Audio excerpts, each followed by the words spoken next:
જૂનાગઢના માંગરોળ પાસે ફરી ગંભીરા બ્રિજ જેવી એક દુર્ઘટના ઘટી છે. એક પુલ જે છે એ ધરાશાયી થઈ ગયો છે. જો કે સદનસીબે આ પુલ દુર્ઘટનાની અંદર કોઈ જાનહાનિ થઈ નથી, પરંતુ આમ આદમી પાર્ટીના નેતા પ્રવીણ રામ એ જગ્યાએ ગયા હતા, સ્થળ પર ગયા હતા અને ત્યાં આવેલા અધિકારીઓ સાથે પણ તેમણે વાત કરી હતી. પ્રવીણભાઈ, ત્યાં કઈ રીતે આ દુર્ઘટના બની છે? ગઈકાલે રાત્રે આજક ગામ પાસે આવેલો જુનાગઢ જિલ્લાની અંદર કેશોદ વિધાનસભાનું ગામ છે, ત્યાં આવેલો બ્રિજ છે એ ધરાશાયી થયો છે. આજે જયારે અમે મુલાકાત માટે ત્યાં ગયા ત્યારે જવાબદાર તંત્ર, કલેક્ટર શ્રી, એસડીએમ તમામ લોકો ત્યાં હાજર હતા. ત્યાં અધિકારીઓનું કહેવાનું એવું હતું કે અમે આ બ્રિજને જર્જરિત હાલતમાં હતો એટલે તોડવાનું કામ કરી રહ્યા હતા, પણ સૌથી મોટી ગંભીર તંત્રની ભૂલ એ હતી કે એ લોકો જો તોડવાનું કામ કરી રહ્યા હોય તો એમાં કોઈ સેફટી રાખવામાં નહોતી આવી અને રોડમાં અવર જવર બંધ કરવામાં નહોતી આવી. ત્યાં જયારે એ લોકો ઉપર ઇટાચી રાખી અને રોડને બ્રિજને જયારે દબાવવાનું તોડવાનું કામ કરતા હતા ત્યારે જ ત્યાં બ્રિજ ઉપર 8 થી 10 લોકો ઉભા હતા. તંત્રમાંથી કોઈ જવાબદાર વ્યક્તિ ત્યાં હાજર નહોતો અને એના કારણે જે 8 થી 10 લોકો ઉપસ્થિત હતા એમને ત્યાંથી દૂર જવા માટે પણ આ લોકોએ કોઈ એટલું બધું ફોર્સ ઉભો નહોતો કર્યો, જેના કારણે 8 થી 10 લોકો ત્યાં ગામના ઉભા હતા અને અચાનક એ સ્લેબ ધરાશાયી થતા ઇટાચી પણ નદીમાં ગરકાવ થયું હતું અને 8 થી 10 લોકો પણ નદીમાં ગરકાવ થયા હતા. 8 થી 10 લોકોમાં 1 થી 2 નાના બાળકો હતા અને સદનસીબે કોઈને કઈ ઈજા પહોંચી નથી. પણ જો કદાચ ઘટિત ઘટના બની હોત તો ફરીથી ગંભીરા બ્રિજની જેમ અહીંયા પણ લોકોને જીવ ગુમાવવાનો વારો આવ્યો હોત અને એટલા માટે અમે આમની અંદર સદંતર જોવા જઈએ તો તંત્રની અને ભાજપની બેદરકારી છે અને એના કારણે જ આ ઘટના બની છે. એમાં કોઈ પણ જાતનો લૂલો બચાવ ચાલે એમ નથી.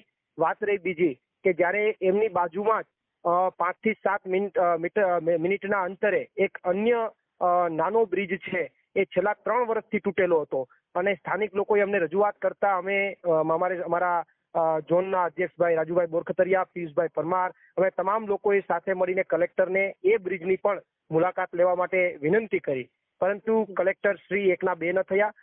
એમણે એક જ વાત ચાલુ રાખી, મારે મિટિંગ છે. એમને લઈને અમારી ઘણી બધી દલીલો થઈ, ઘણી બધી ચર્ચાઓ થઈ, પણ કલેક્ટર એમની રીતે આગળ ભાગ્યા અને અમે એમની સાથે સંઘર્ષ કર્યો.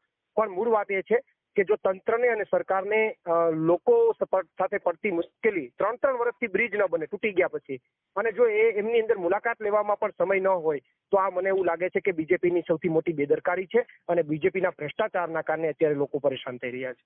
જી, અને પ્રવીણભાઈ, જે રીતે આપ કહી રહ્યા છો કે અધિકારીનું એવું કહેવું છે કે આ બ્રિજ તોડવાનો હતો કે એનું સમારકામ હતું એના માટે હતું, પણ ત્યાં સામાન્ય લોકો, જે નાગરિકો હતા, એવા લગભગ 8 થી 10 લોકો હાજર હતા. એ લોકો બ્રિજ તૂટી જતા એ લોકો નદીમાં ખાબકી ગયા, છતાં આ જે તંત્ર છે એમના દ્વારા કોઈ સેફટી નહોતી રાખવામાં આવી. ત્યાં ખરેખર તો જો કામગીરી કરવાની હોય તો ત્યાં બેરિકેડ્સ રાખવા જોઈએ, સામાન્ય લોકોને ત્યાં ન જવા માટે સૂચિત કરવા જોઈએ. આવું કંઈ કરવામાં આવ્યું હતું કે આ તંત્રની બેદરકારી જ છે?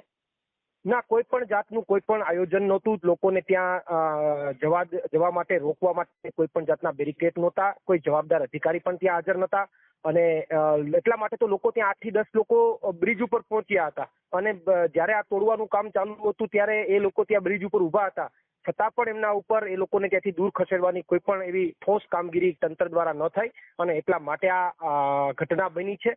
સાથે જે ડાયવર્ઝન કાઢવું જોઈએ એ પણ તંત્રએ ડાયવર્ઝન નથી કાઢ્યું. લોકોએ બાજુમાંથી એમની રીતે કેડી બનાવીને લોકો અત્યારે ચાલી રહ્યા છે. અત્યારે કોઈ મોટું વાહન ત્યાંથી પસાર ન થઈ શકે, માત્ર 2 વ્હીલ પસાર થઈ શકે, એ ડાયવર્ઝન પણ લોકોએ કાઢ્યું છે. તંત્રએ કોઈ પણ જાતનું ડાયવર્ઝન નથી કાઢ્યું. એટલે આમની અંદર 100% તંત્રની અને બીજેપીના નેતાઓની બેદરકારી છે અને એમના કારણે આ ઘટના બની છે.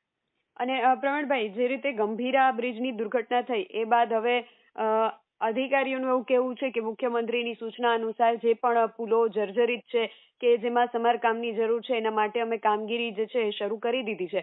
પણ શું આ રીતે કામગીરી કરી શકાય કે પુલ તમારે તોડવાનો છે તો ત્યાં કોઈ પણ સેફટી સાધનો વગર અને એને બેરિકેડ કર્યા વગર, એને બંધ કર્યા વગર આ રીતે જો કામગીરી થતી રહેશે તો આજે તો સદનસીબે એ 8 થી 10 લોકો ખાબક્યા પણ બચી ગયા, પણ આગળ જતા કોઈની જાનહાનિ પણ સર્જાઈ શકે છે.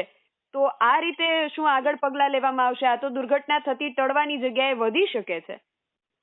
જુઓ, આ ઘટના તો ખૂબ ગંભીર છે. અત્યારે પણ અમે રસ્તા ઉપરથી પસાર થઈ રહ્યા છે તો ખાડા બુરાઈ રહ્યા છે અને ને માત્ર એમની અંદર સમજી લો કે રેતી જ નખાઈ રહી છે, બીજું કાંઈ નહીં.